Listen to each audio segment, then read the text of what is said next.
Hello, friends. I'm Larry with Rides Done Right. I'm at the 2018 Northwest Rodarama with Jerry Logan. Jerry, it's good to see you again. Hey, glad to be here. Well, you brought a Mustang, and we saw a Mustang in Portland, but we see a different Mustang here at the Northwest Rodarama. It's another Mustang. Another Mustang. I like the Mustangs. You do like the Mustangs. Jerry, you've got roughly 70 in your collection. How many Mustangs do you have? I believe that there's 6. 6 Mustangs. So officially, you like your Mustangs. I like the Mustangs, or the Mustangs like me. I don't know. I don't know which. So this color, now you went with a red one. Is that a repeat color for any of your Mustangs? No, they're all different. Well, I got a '69 GT 350 that's factory red. Mm-hmm. This 66 is a factory red, but it's modified a little bit. It's a little more vivacious. So tell me about the 66 that you have here. It's the last of that kind of series, isn't it? It's the last of that, that 64 and a half, 65, 66. Then in 67, 68, they looked a lot alike. 69, 70 were different again. Now, this one did they make like a GT model and a regular model, and which? Well, yeah, they had a pony model, pony interiors, a lot of bling on the outside, in the grill, exhaust openings in the back.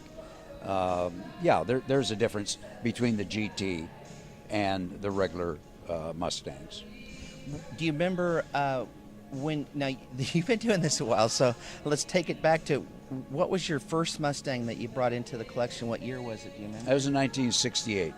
A 68, and did that have special meaning to you, or was that a car that you found and just fell in love with and said let's do it? Well, it goes back. I had a 67 GT 350 Shelby. Loved it, fastback. Loved the car. But like most collectors, as you go through life and you're young, you trade them in. You get rid of them. Dumb, really dumb. You should keep them because you paid little bucks for it. You know, back in the day, that 67, I paid $2,150 for it.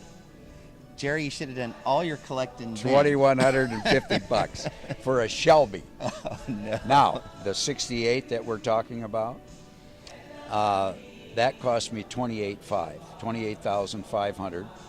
I bought it out of the Volo Museum out of Chicago, and it was a nice car. Got it home, looked at it inside and out.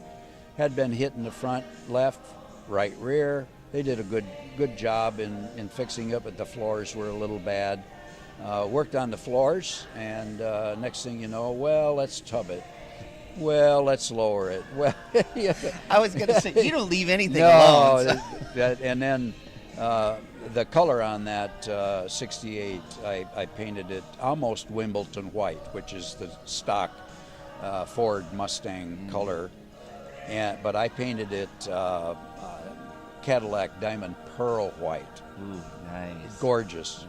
And then I put stripes on it, and my stripes are very vivacious. They're blue, of course, and they're WRX Subaru blue. Right on. And I made the stripes look like a Camaro. Instead of like railroad tracks going over the car, they sort of blend. Is this the car that was in Portland, that Hall of Fame? Then? That's the car. That car drug me into the Hall of Fame. It sure did, didn't it? Yeah, that was a good way to go with it, though. We talked about this last year that you took it and you said I'm gonna put it in the way I want to do it, and I love the things that you did to that car. It was a great car. We lowered it.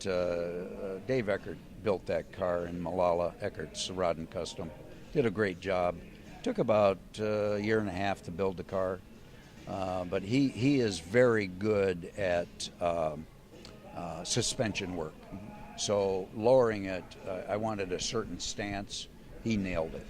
Now, this car that you have here, when I look at it, it looks pretty done right now. I mean, this one? Yeah. I mean, when I sit here and think about the Jerry touches, I don't know. Don't you just love that car? It's kind of nice. Got a lot of bling. It does. A lot of bling. Yeah. So when we're guess talking what, about Larry, I bought it at an auction. You know what I did to that car to make it mine? You probably went at it pretty hard, right? Yeah, I polished it. That's all I've done to that this car. This car literally looks that good. But that car's never been shown. Oh, man. It was built in the Bay Area. So they built it and went to auction. Maybe somebody ran out of money or whatever. Who knows what happens. That build on that car is about 15 years. Wow. 15 years old. And so you come in right at the right time and get to grab it and picked it up for pennies on the buck. Nice. You're learning here, aren't you? I think your years are paying out for you now. That kind of takes us into some stuff with your collecting, Jerry. You've been doing this for a long time, and you understand that there are guys that are out there that will build a car, and there are guys that are out there that will buy a car. You're someone with your collection. You've done a lot of both, a lot of buying cars, a lot of building cars. I do. And so you recognize certainly when you see the right deals, but what usually will drive you to a build? Is it have you looked for the car first and you couldn't find the car and so you're going to build it, or is it one that you just say, this kind of car I just feel like I want to build? That's interesting. I have a bucket list of cars that I would love to build, and I do have several cars that I bought in the raw, in other words, buildable cars, and they're in storage, and I'll bring one out at a time, usually once a year. But there are cars that I'll walk through a show, and there'll be a car that just smacks me, just says, Jerry, look at that car. Wow, I could do something really nice. That's a nice car, but I could make that better.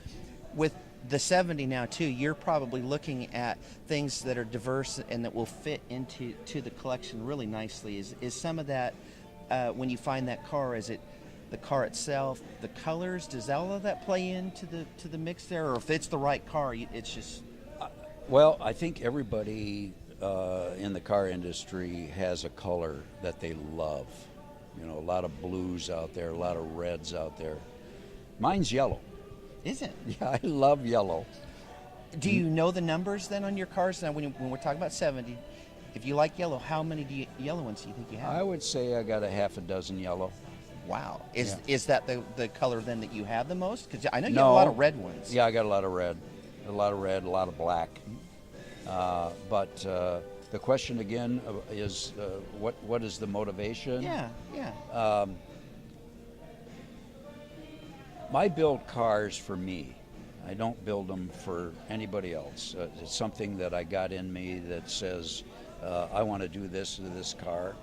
And when I'm done with the car, if it comes out the way I really think I wanted it built, I want to take it to shows and show it to people and let them work off of that car or think about that car.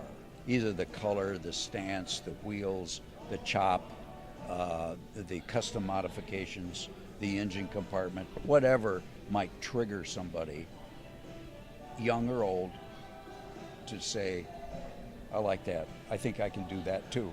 Or I can do it better. Yeah. And they'll show up with a car in a year or two. I love it. That's cool. I love showing cars. Well, you definitely have a diverse collection. I have. It's very eclectic. Very eclectic. I got customs. I got rods. I got Corvettes. Trucks. I got birds. You know, and I'm not bragging. It's I'm not a young person anymore, and this is over several years that I've sort of like Jay Leno. You know, it just as the money came and you were able to do it, that's what happened. Yeah. Well, it's good to be Jerry, that's for sure. Well, it's good to be here talking to Larry, Jerry.